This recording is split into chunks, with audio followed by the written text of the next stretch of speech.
Hello there and welcome. This is one of the starts to my vlogging.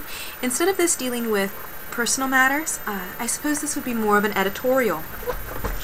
A few weeks ago, I wrote a review on War Room. I didn't have the camera up and running at that point, so I wasn't able to do a video review, but I wrote it out. And a lot of interesting dialogue came out of that. I had a number of people get in touch with me, and some in person. A couple actually showed up at my house, and some people were very concerned about the salvation and the state of my salvation and the state of my soul. And it's okay. I found a lot of interesting points were made. And one question that came up repeatedly, aside from, don't you think it's disrespectful to critique a Christian movie at all? And I will do that one later. But right now I wanted to tackle this question, and that is, why is it that when Christian movies are reviewed, everybody focuses on the message? Now, it's a slight generalization, but I'd say it's pretty fair. For the most part, actually, I can't think of a single Christian movie where the message wasn't the core focal point. And it's not that people have to agree with the message. I think message, it's important to discuss. But it is fair. I hear message discussed far more often with Christian films. So why is that? And as I started contemplating this, I realized it's a multi-fold reason. And I came up with 5 primary reasons why movies like The War Room, those discussions revolve primarily around the message itself. So the first one is that the movie team and the advertising team, everyone who's involved in promoting it, focuses on the message. The trailers, the ones that they show in theater, and I think the ones that they were showing, sending through, they didn't carry that quite as much, but the website, the mailers, all of that information often brought it back to what this movie's point was. And many of the testimonials, some of which you can read on the website, all say that the, well, no, not all of them, many of them refer to the message rather than the movie. Oftentimes, like if you look at, say, a movie like Frozen, or just recently in theaters, Everest, Age of Ultron, trying to think, any of the others, they don't talk about the message as much. You might see the term heartwarming, but usually it's about the story as a whole. And message can be a very valid point for marketing, but it's really when you get into the products that the message becomes even more important. You can buy just about all of the materials that you saw in War Room on their website. They have books, they have kits. Same with God's Not Dead. They sold church kits for about $60 a piece, I believe, plus devotionals, plenty of all of these resources, all of which revolve around the message presented in the story. And then that also extends to the grassroots portion where people are promoting the movie. I did not have one person tell me that I needed to go see this movie because it was a well-done movie, or because I would enjoy it for anything other than the message and supposedly it would resonate with my beliefs.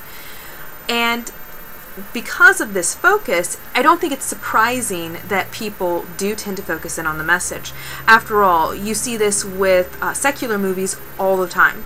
I remember when Sin City came out, hearing people talking about the cinematographic CGI and how stylistic it was, and that was one of the things that was promoted about it. And when Avatar came out, everybody was talking about how gorgeous the graphics were and this world building. Now, I did not enjoy Avatar's story, but the world building and everything that it promised to do well, it did really, really well.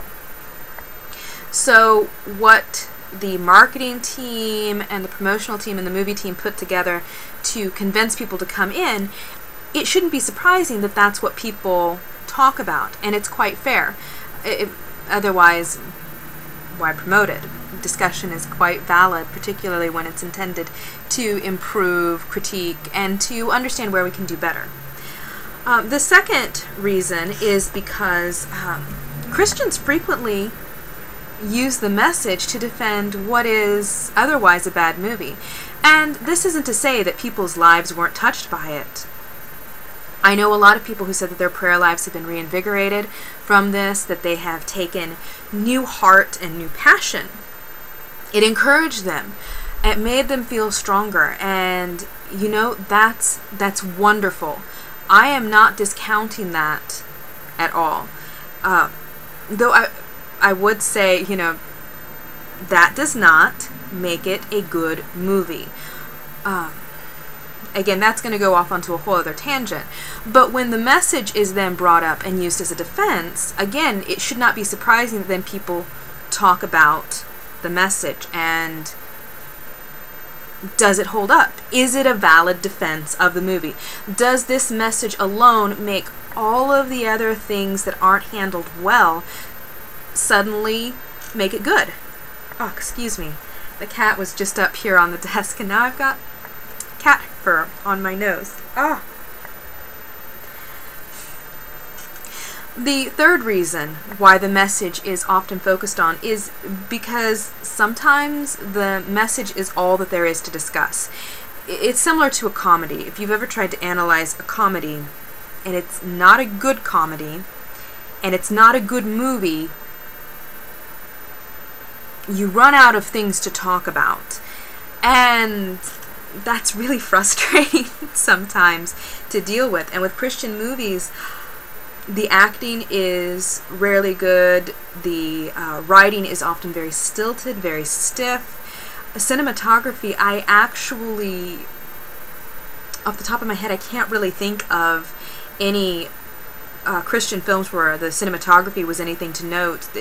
Even War Room and God's Not Dead was basically Hallmark TV movie style. But the message does offer points to discuss and hopefully to benefit from, and it's also important to many people. So when that's all you have, it may sound like you're harping on it, but it's just because there aren't as many options. The fourth reason that message is almost always discussed is because it's almost always discussed with every movie. When Age of Ultron came out, a lot of people were talking about whether Joss Whedon was a sexist. And that's an example of how sometimes the discussion on the message, it's on something a small component rather than the larger message as a whole. But the point is that the message is still discussed in some venue. And in that example, it was whether or not it was suggesting that women are monsters if they're unable to have children. In this case, of course, you know, they're going to analyze a Christian film and what its message is, and I think it's important to understand how certain things are going to come across, which is why I discussed the potential perspective on the abuse aspect, because there's a lot of misunderstandings there. And it's all important to keep in mind. But message will always be discussed. In fact, Focus on the Family's plugged-in reviews, and just about every reviewer out there talks about message to a certain degree. It may not be the whole point, and I don't actually think that message alone makes the movie good or bad. It's just a factor. And there are movies that I did not agree with, but that I can agree were quite well done, and objectively were good movies. It's similar to other pieces. Agreement is not essential.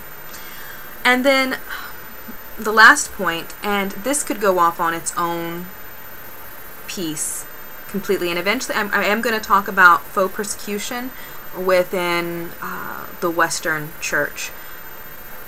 But when you keep the focus on the message, it's easy then to claim persecution as the reason that people aren't receptive to the movie. Now I can't go off into this as much as I'd like to discuss it, but first of all, this movie... Alright, a little bit of background. I started digging in to do some research because I was under the impression that the Kendrick brothers were still working out of their church was what seemed to be implied.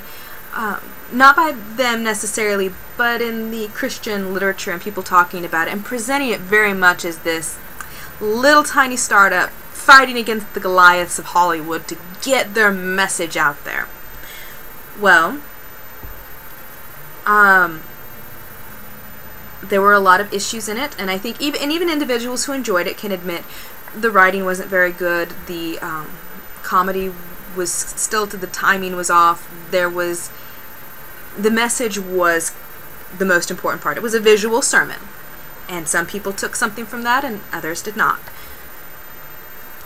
But the problem is, the quality does not line up with other movies in a similar genre following a similar budget. And, you know, Whiplash was a movie that was released last year. I have not seen it yet, but it received critical acclaim. It received over 85 awards, 3 Oscars, and it only had a budget of $3.1 million. But in reading the list of their achievements, they made the most of that money, and they crafted an excellent film. I watched Still Alice, most of Still Alice, on a flight back from Alaska from a mission trip, and that movie cost $4.1 million, and it was a drama, very much a character study, digging into these individuals and Alice's struggle as she starts going through Alzheimer's. Very well done from what I saw. They had atmosphere, they had sets, there was good engagement. They even had big names. Julianne Moore, Alec Baldwin, Kristen Stewart, some pretty big name recognition there. And then Babadook, one of my newer favorite movies. It's a New Zealand indie film that was made for less than $2 million. It has lots of layers, lots of subtext, an intriguing story. It's not everybody's cup of tea, but it does a lot, and it's not a found footage film.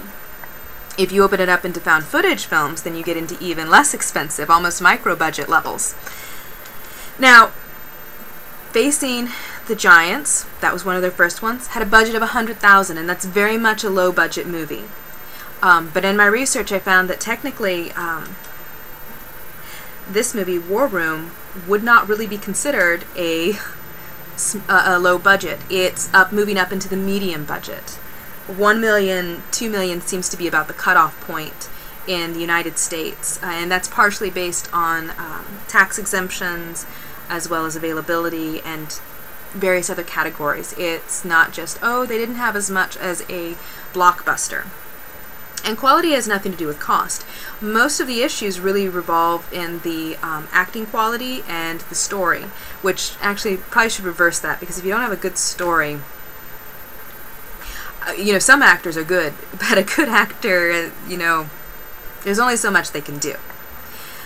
And what happens, though, and I've seen this in a number of areas with Christians and art and in different places. And side note here, it's not just Christians who do this. I have a number of friends in other groups who I've seen pull this same tactic. Instead of admitting that the reason that people don't like it is because it's not very good or because the quality is subpar, they tend to rely on the belief that people are just against them, against the message. So it might be true, but I think it's very important to avoid assuming that, because with War Room, the Christian focus, I heard so many people saying, oh, Hollywood and general people just don't like it because they can't stand Jesus. There are so many other reasons not to like that movie, and many of them are for valid reasons. You know, and everybody has an opinion. Nothing's going to appeal to everyone. That's okay. But particularly as Christians, we need to, first of all, we should not be claiming we're being persecuted because people don't like what we're doing. There should not be that claim. Unless you know, is your head at risk for being chopped off? Are you being ostracized? Really ostracized. And ostracized because you are crafting Christian content, or are you being ostracized because you aren't listening, because you are being pretentious, because you are insisting that the only reason people don't love your work is because you are Christian? You know, now I've had stories that were rejected on the basis, and the editor actually said, I'm not interested in stories from a Christian perspective. That's fine. She was, that particular editor was quite polite. I understand that. That's not persecution. I mean, people can have different likes. But the thing is, when you can claim persecution, and this, I will say, has been more from, no, I did see one article, I can't remember it off the top of my head, but there are many who are suggesting that the reason that, you know, it did so well was because it in some respects, was because it connected with Christians, but the reason that the critics don't like it is because they're anti-Christian. And I think that's lazy. I think it's disingenuous. I also think that it's insulting to those who actually do suffer, because there are filmmakers and storytellers out there who do take a stand, who do risk their lives, their livelihood, just for saying something that the current government or large groups of people disagree with. Here in the States, you might get mocked and ridiculed, but I don't want to take this make this take too long. The point is, persecution can take many different forms. This isn't that. And we need to be very cautious about trotting that out, because is the movie excellent? If you were to set it up against any of the movies that other studios have set up that have received various awards, you see where there are problems. I'm not saying everything's brilliant. There are terrible indie movies, terrible blockbusters, but people can generally see that. And it's one of the things that I think, one of the reasons I think the Kendrick brothers like doing this is because they've got a built-in audience, you know, and it's one of the few movie markets that I'm aware of that results in people who don't like it or disagree with it being told that they'll go to hell.